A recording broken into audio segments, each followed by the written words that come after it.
Hey everybody, this is a quick video in case you have a Sony Xperia 10 IV and you need to do a hard reset to the factory default settings on it.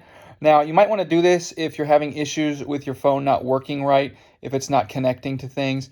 If you need to troubleshoot any of those issues like that, we can do this with a hard reset.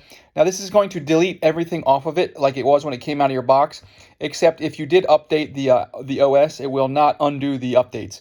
But everything else will be wiped. So if you want to do that, it's real easy. You can go ahead and pause this whenever you want because it has the things that you're going to go through. So you're going to go to Settings, and from Settings, you're going to click on System, and from System on Reset Options. And then you're going to select this Erase All Data, Factory Reset, and select Erase All Data.